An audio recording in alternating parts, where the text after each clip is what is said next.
Om Sahanā-Vavatu, Bhunaktu, Saha Viryam Karavavahai, Tejasvinavaditamastu, Ma Vidvishavahai. Om Shanti, Shanti, Shanti.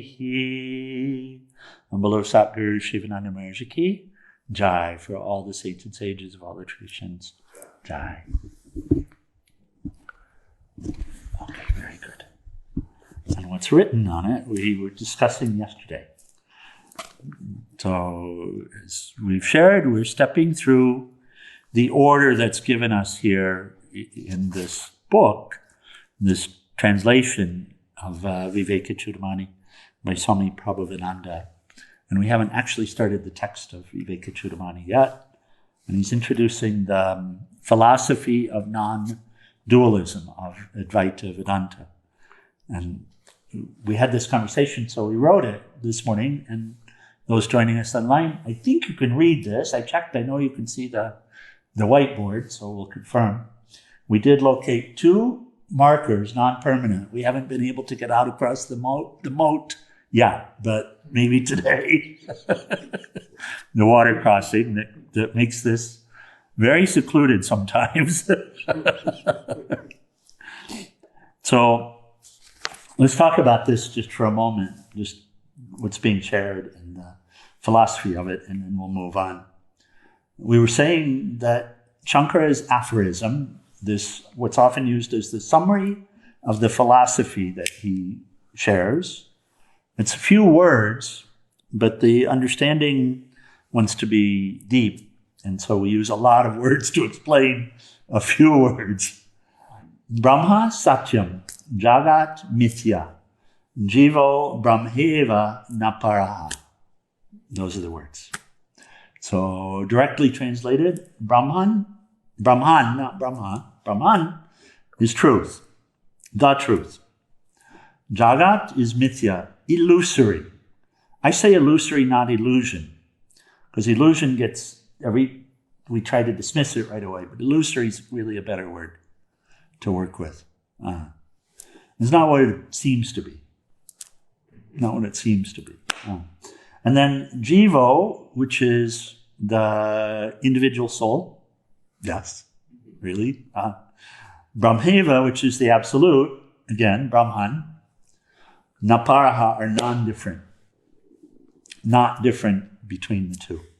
We were discussing yesterday if we took the pure materialist view, if we said, okay, I am this body, if we just said that for a moment, then where did I come from? Then I came from my parents.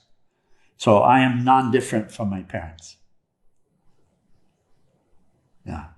Because my parents and the lineage before them, everything that went to make up my parents, also made up me. Yes? So if I took a pure materialistic view, I would say that. Right. Yeah. We don't take a pure materialistic view. We don't take a materialistic view at all. But then whoever is our real parent, whoever I am, whoever my real parent is, I'm non-different from. And that's what's being said here. Right. I, which is either, depending upon how we relate to I, this I experience is either individual experience or it's a unity experience. Yeah, it's true. So, and many people have had a unity experience. So, and the difference between the two, jiva, individual, I, it's apparent. It's okay, we'll work with it. And we're trying to get us to where we move from taking ourselves to be an individual, honestly, from where we take ourselves to be the body and the thoughts and the desires and all of this, to where we understand ourselves to be soul. And finally, we can say where we understand ourselves to be a unity with what is. With what is. And what is, he says, is Brahman. Now, we'll discuss a little bit more today and tomorrow morning. What is this Brahman?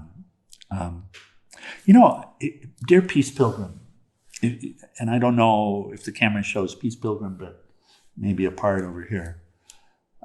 Dear Peace Pilgrim, she would say, when she was asked, how old are you, like this?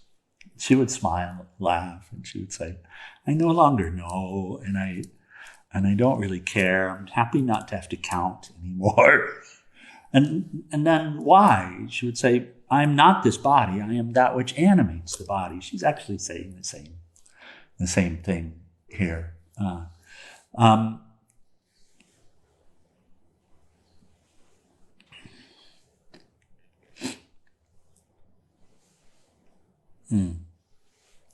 Jesus says the same thing. He says, I and the Father are one. And the common confusion about what Jesus says is that I alone, not including your I or anyone else's I as a unique individual, and the Father are one. This is the common confusion about what he says. But actually, he's saying exactly what Shankaracharya says here, which is I. That's what this means, I. It's the subject to which all of this play is playing. This is the philosophy. We just take a moment on it here. The I. I, me, mine is at the center of everything, right? So this subject, this feeling of I, even the feeling of I is not actually I, but it gets close to I. So if you're aware of things happening to you, you recognize that the thing that happened is not actually you, right? If you can see that, if you can see, someone said this to me, that means neither what they said nor the person who said it is me, correct? Yeah. It happened to me. So there's a sense of I, and this is actually what's being pointed to, is the sense of I, as opposed to that which is happening to I, or that which I am experiencing. And so this I is said either to be jiva or atman. The only difference between the two is the jiva is the quote-unquote individual soul, which is the universal soul having been limited, subject to upadhis or limitations. And the upadhis are like the glass jar that separate the space outside from the space inside, even though the space itself is non-dual, and it only appears to be separated. The more I think about this, the word jiva makes more sense actually. Yeah. Because it's like it feels okay. Jiva and Atman and Brahman are the same. They're the same. It means I am Brahman, or Means, me and Brahman are yeah, the same. yeah. As opposed to some Atman that I don't know. Right. Instead of it is Atman Yeah. that I'm not there yet. So Yeah. it feels like Atman and Brahman are the same, but Where am I in this? That's really the philosophy that's being shared. So, and we had this realization, I don't know how long ago, someone said it, and it's like, we were having a conversation like this while I was traveling over the last couple of months. And someone said, that's what Jesus was saying when he said, I and the Father are one. And we laughed and said, yes, of course it is. Because he's not saying just I as an individual and I'm the only one. He's saying the I in you, the I and the Father are one. Same thing, you see. Jivo, Brahmeva, Naparahar, non-different. So also a teacher of Vedanta, also understander of the Advaita, the non-dual reality. And so, okay. So that's that. Now let's move on a little bit in terms of the philosophy and fill in some of the holes. And some of this we'll cover again. Some of it is simply background for what we'll cover as we dive into the text, which I believe we will do Saturday morning, God willing. Okay. So we were also having the conversation about real, and what is this Vedanta? It's the seeking after what is real in the midst of the illusory. And we had shared that in the highest, from the highest perspective, the mountaintop view, that which is real is only that which never changes. And we were discussing also yesterday science, and science also seeking after what is real, what is not changing, amidst all of the changing. So here the name being given for it, for what's real and non-changing, is Brahman. It's just a name. It's just a name. Another name is used, Satchidananda, which is a bit more of a descriptor, meaning true or existence. And we can say knowledge. Sometimes we can say cognizability, which we won't dive into right now, but we will as we explore the text. The ability to cognize and the ability to be cognized is a beautiful way to relate to that chit. And then Ananda, bliss or beauty or love, like this, commonly translated as bliss, but actually all of these. That these are eternal, and that they are aspects of, not added to, but aspects of indwelling, internal within the Brahman. Peace Pilgrim, I mentioned Peace Pilgrim. She had the question as a child, who is God? What is God? And everybody in that time talked about God. It's, my goodness, 100 years ago that she was growing up at this time. And at this time, everybody in the U.S. went to church, and it was a social thing. You had to go, and you had to say this, and you had to say that. And if you didn't, you were ostracized, and the community might kick you out, for God's sake. So, and interestingly enough, she didn't actually go to church. But she came to embody what the church is pointing to. And so she had this question, and she talked with everybody, and she found everybody had a different idea. It's like the story of the 5 blindfolded men who are trying to describe the elephant by touching the elephant, and they all touch different parts of the elephant. And so everybody had a different idea. And she said, this doesn't make any sense. So she slept on it. But the question was first and foremost in her mind. No other question was there.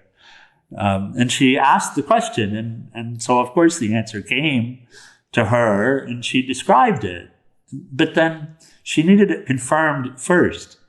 And so she after she awoke, she went outside, and the first 2 things that she saw the sun, and she said, that's a confirmation, because all the people in the world couldn't make the sun. And then she looked at a tree, and she said, that's a confirmation, because all the people in the world, they could not make a tree. And what had come to her is a very simple view, which is also being espoused in Vedanta, which is that God, or here the word Brahman, meaning the absolute, the highest, is the all, is the totality. All of this and the underlier also. And that substratum, that which underlies all of this, that from which all of this comes. And that's wisdom. And that's really what's being said here, Brahma Satya. The truth is true, it says. The ultimate truth is the only truth. In the Sikh tradition, they'll say the same, Satnam. The ultimate truth is the name, and it is the only truth. So here being said. And since it is the only truth, then who am I? And why am I not seeing the truth in this world? So this is the real that's being sought, is what is the real, what is that which is unchanging. And there's a name for it, and we can describe it a little bit in this way. And we'll continue to work with this as we step through. And Swamiji adds this. He says, what then is the reality behind all our experiences? There's only one thing that never leaves us. If you look at your own individual experience, the only thing that never actually leaves us is I, which is the deep consciousness, the subject to all of that which is experienced. And if you look, and we'll take some time with this over the next couple of weeks, and as you look, you see that I never leaves us. It emerges, of course, in our life in an incessant way, like I need, I want. If only this would have happened to me, etc., etc. Incessant. Little trivia: the Beatles' last song that they recorded together was a song written by George Harrison called "I, Me, Mine." The last one they recorded together. And John Lennon was there. Yoko Ono was there in the studio with them. She was playing games at the time while they were recording it. And the point of it, and I'll post the link here if anyone hasn't heard it and wants to listen to it, or you can Google it, "I, Me, Mine" by the Beatles. It's worth a listen. It's not the greatest rock song ever, so it didn't go top of the charts as a rock song, but as a message, it's right on. George Harrison had been studying the Bhagavad Gita, and there was a particular shloka that stuck with him, which speaks of the way out of the madness, and so and this madness is the I, Me, Mine experience. But the I is the I itself is the deep consciousness, and so it never leaves us. This alone is the constant feature of all experience, and this consciousness is the real absolute self, capital S self. It's philosophy, but it's also something for us to discover. Not just repeat, but discover. In dreamless sleep, also the real self is present as a witness, while the ego sense, which we call ourself, our individuality, has become temporarily merged in ignorance, avidya, and has disappeared. More discussion. Okay, now we move on, the philosophy. So what then is the world appearance? And this is discussed some here. So if the world is mithya or illusory, what then is it? And what is this mithya? Why does it appear this way if it's not what it appears to be? And here's something that will seem paradoxical perhaps at the beginning, but which we can come to understand clearly experientially. Swamiji says, when Shankara says the world of thought and matter is not real, he does not mean that it is non-existent. The world appearance is and is not. We discussed this a little yesterday morning as well. Is and is not. In the state of ignorance, our everyday consciousness, it is experienced and it exists as it appears. In the state of illumination, it is not experienced and it ceases to exist. Shankara does not regard any experience as non-existent as long as it is experienced, but he very naturally draws a distinction between the private illusions of the individual and the universal or world illusion. And there are Sanskrit terms for the two, which don't need to be remembered, but they might be helpful. The former, that is the personal illusion, pratibhasika, and that translates to illusory. Remember pratibhaksha? Bhavana. Yeah. Oh. Same word. Pratibhasika. And the latter, which is the phenomenal or the world, quote unquote, world that we all live in, is called vyavyaharika. For example, a man's dreams are his private illusions. When he wakes, they cease. But the universal illusion, the illusion of world phenomena, continues throughout a man's whole waking life unless he becomes aware of the truth through the knowledge of Brahman. Shankara makes also a further distinction between these two kinds of illusion and those ideas which are altogether unreal and imaginary, which represent a total impossibility or flat contradiction in terms, such as the son of a barren woman. Let's talk a little about this for a moment and then pick up with Swamiji.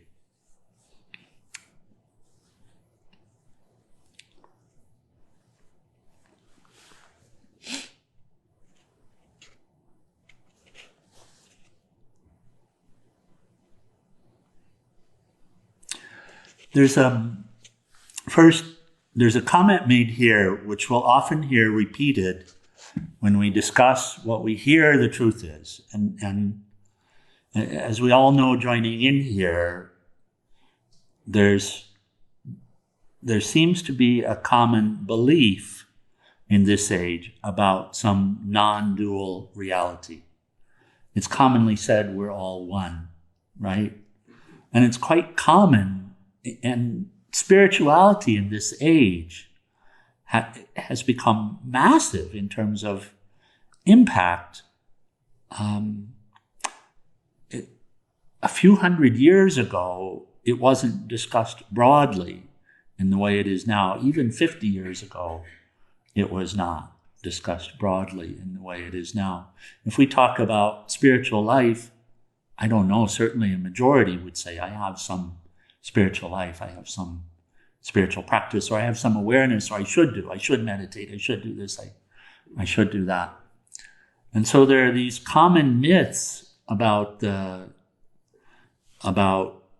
this truth that we're seeking. And if we talk with people about happiness is inside, how many will say, yeah, I hear that? Certainly in the circles that we run in, most, but even walking through Walmart, a majority would say, yeah, I've heard that, or yes, I believe that to be so. And so the truths that are being shared, or these philosophies that are being shared, they've been in a way marginalized because, and their common beliefs about what they mean, even though we haven't really dived into them and come to understand them. And we certainly don't really live them, because honestly, if all were truly one, then what is this anger that's arising towards another? Because where is the other? Right? So we can say all are one, but our lived reality is not so. Our lived reality is not so, meaning we say a thing, but we don't really understand the thing, and we certainly don't live the thing. And really, the goal of spiritual life is to come through all of that. It's not just to be able to say a thing. So there's a common view that says, okay, I've heard the world is not real, or something like that, and we'll often see it with yogis where we'll like dismiss it entirely and say, well, if the world's unreal, it doesn't make any difference what I do. It doesn't make any difference what I say. Nothing out there is important anyway. It doesn't matter, right? Yeah. That's a very so I don't need to worry about it. Oh, what a relief! I don't need to worry about it. But that's not actually what's being said. And we'll be exploring over these couple of weeks what is really being said, and we'll do our best to help us, all of us participating in this, to have a deeper understanding about what's being said and something to work with in terms of taking that to experience and living it. We were watching something from Swami Prabhavananda last night, who's always recommended. And he speaks about the world. He was talking about the same concept, and he said, when we're subject to avidya, ignorance, when we take everything the way we see it to be the actual reality, and we're not diving more deeply, that's when we're subject to this avidya, or ignorance, which is primal, which is in the psyche itself. So we're to be forgiven. It's just if we want to be free of suffering, we have to go through this. Then we experience the world and we see all of these objects. And there's an idea that when I'm awake, I won't see the objects, and that's not true at all. And he was discussing that as well. In fact, it's laughable that somehow I'll be given some mystic vision so that everything vanishes in front of my eyes. And where Hari is sitting right now, I will only see a soul there. I mean, with the physical eyes like that. Or somehow my third eye will mystically open and my physical view will become soul instead of the sweater that you're wearing and all of that. Right. It's a common idea, but that's not, and that's not actually what Swamiji is saying here either. So because he said earlier, the one who is awake is not experiencing anymore. Is not experiencing the world anymore because there is no world. Mm-hmm. And you see, then the mind plugs in its own idea of what that means.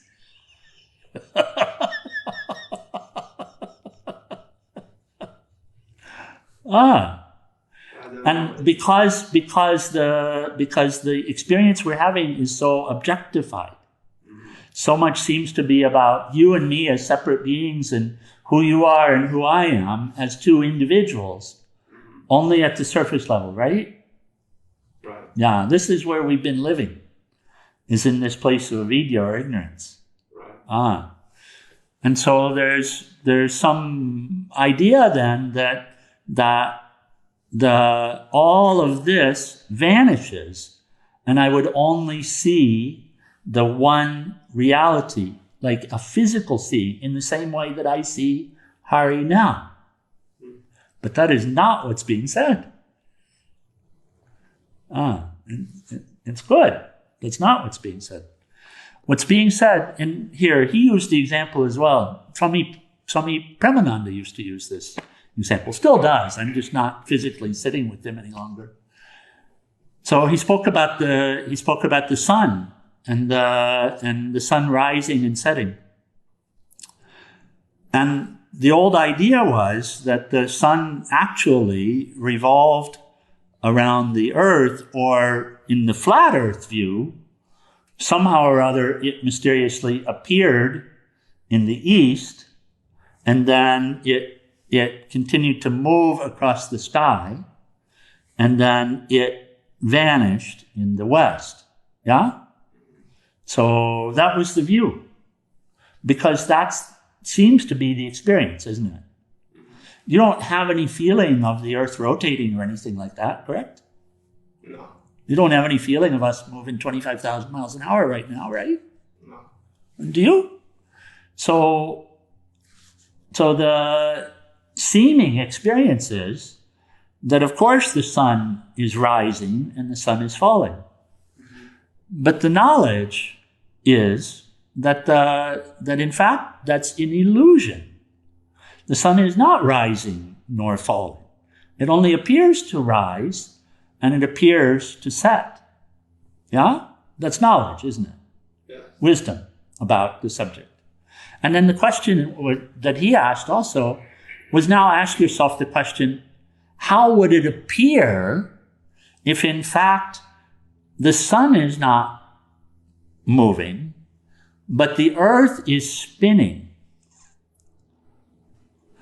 And therefore, as it spins, one sees the sun in the east.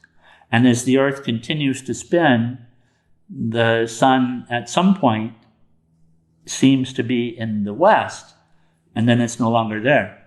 So if one takes the view or has the understanding that the earth is spinning, does what is seen change? No. Right. If one understands that all of this is ephemeral and the one truth is the only truth, and all of this is made of and existent from and within the one truth, does the appearance itself change? No. No. There you go. But does the understanding? Is understanding important? Yes. Yes. How important is understanding? Very. Most. Most important. Yeah.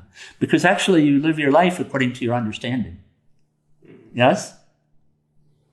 If you understand yourself to be this, if that's your understanding, then you are born and you die, correct? Yes. You experience it. And you take it to be the truth, correct? Yeah. And therefore, in everything that happens to you, if you take that to be the truth, then you're subject to everything that happens, right? So you're victim of it, aren't you? Yeah. Yeah. Your happiness relies upon the things happening the way they need to happen. Yes? So that's the state of suffering, isn't it? Yeah. But the sages all say that's not the true situation here. The true situation is the earth is rotating and the sun is standing still. The truth of the situation is that you are soul and ultimately one with Brahman. You are not this body, and you are not these desires, and you are not these thoughts. These are appendages, you're wearing them, but it's not who you are. And if you understand that, does it change the way things appear? No, of course not. But you live differently because you understand differently? So you experience differently. Your experience is according to your understanding. Right. Yeah, correct. So you experience differently, even though you don't see something different. Right. Because the confusion was because he said there's no more experience at all. At least that's what I understood from it. So there is a state in which called nirvikalpa. The experiencer, the experience, and that which is experienced have been absorbed back into a mass of consciousness. The Brahman in the seed form. Yeah. So, but as long as we're here in this world, quote unquote world, this is the experiential plane. So we experience, but we experience differently according to our understanding. Yeah? Yes. So one who understands that the pain is fleeting is not a victim to pain. For example, yeah? Right. Okay. So this is what's being shared.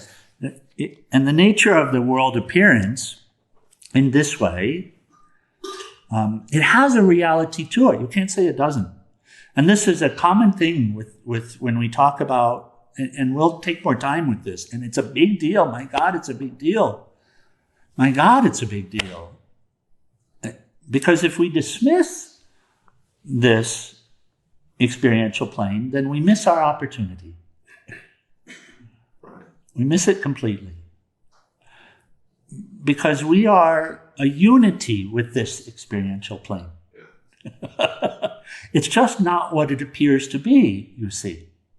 I really tried to dismiss, but it didn't work. It doesn't work, does it? Thank God you figured that out.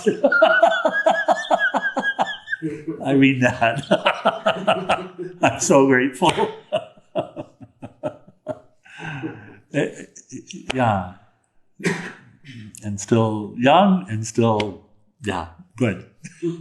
I mean, you're eternal. But you're still relatively early in this incarnation, this particular set of experiences. So this is what's being shared, and I pray that this is beneficial, but this experiential plane is being experienced. It's not what it appears to be. And so you can't say it's not real.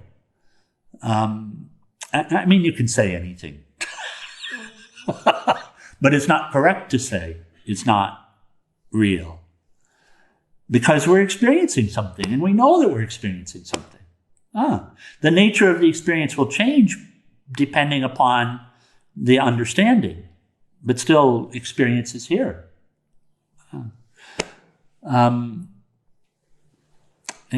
So you can't say unreal. You can say there's something underlying the experience. But you can say that it's not independently real. The chair is not a chair. Hari is not just Hari.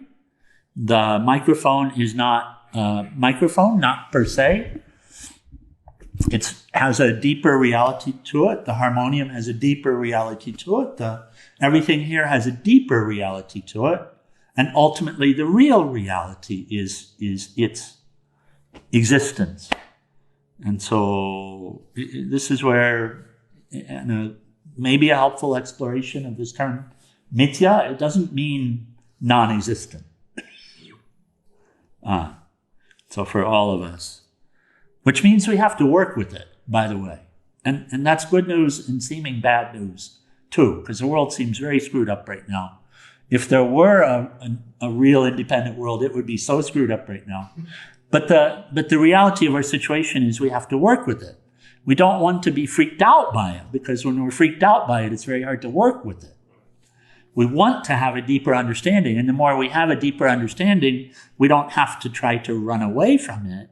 We're able to be in it, but find that place within us to live in where we're not tossed about by it, where we don't suffer with it, where we have the capacity finally to express this divinity within us and to be a support for the divinity expressing within this world and the movement back towards a more divine state in this world experience.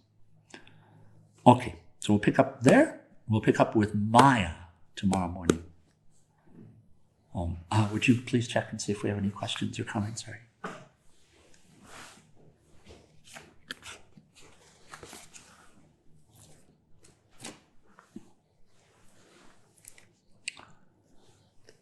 The singularity only exists, only one.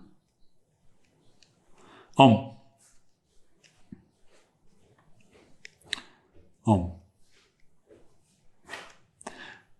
Om, indeed. And at the same time, as the Gita will say, not only is there no non-existence of the real, in other words, the real itself always exists, there's no non-existence of it. It says there is no existence of the unreal. There's no existence of the unreal, meaning that there's not actually anything here which is not ultimately real. And so to dismiss anything or anyone, we do it at our own peril. Right? What's really being called for is to come to this place of deep understanding and living where we're able to experience the reality wherever we are and relate to the reality wherever we are, and then also be able to deal at the more superficial level too, which without fear, without anger, without greed, without lust, without trying to get something from someone, for myself, my own personal self, without any of that, then we're able to navigate this superficial level also in divine ways. Yeah. And that's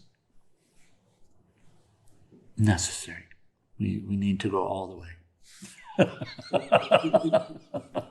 While we're here, we need to go all the way. Okay. We'll close with final prayer in RIT, page 156, right? Okay. Om Trayambakam Yajamahe Sugandhim Pushtivardhanam Orvai Rukameva Bandhanan Mritor Mokshiyamamritat Om Trayambakam Yajamahe Sugandhim Pushtivardhanam Orvai Rukameva Bandhanan Mritor Mokshiyamamritat Om Trayambakam Yajamahe Sugandhim Pushtivardhanam Orvai Rukameva Bandhanan Mritor Mokshiyamamritat Om Sarvesham Swastir Bhavatu Sarvesham Shantir Bhavatu Sarvesham Purnam Bhavatu Sarvesham Mangalam Bhavatu Sarve Bhavantu Sukhinaha Sarve Shantu Niramaya Sarve Bhadrani Pashanto Makashi Dukhabhak Bhave Asato Ma Satgamaya Tamaso Ma Jyotir Gamaya Mrityor Ma Amritam Gamaya Om Purnamada Purnamidam Purnamudashyate Purnasya Purnamadaya Purnameva Vasishyate Om Shanti Shanti Shanti. And then universal prayer. O adorable Lord of mercy and love, salutations and prostrations unto thee. Thou art omnipresent, omnipotent, and omniscient. Thou art Satchidananda. Thou art existence, knowledge, and bliss absolute. Thou art the indweller of all beings. Grant us an understanding heart, equal vision, balanced mind, faith, devotion, and wisdom. Grant us inner spiritual strength to resist temptation and to control the mind. Free us from egoism, lust, anger, greed, hatred, and jealousy. Fill our hearts with divine virtues. Let us behold thee in all these names and forms. Let us serve thee in all these names and forms. Let us ever remember thee. Let us ever sing thy glories. Let thy name be ever on our lips. Let us abide in thee forever and ever. And below Satguru Shivananda Maharaj Ki, and for all of the saints and sages of all the traditions, who rise for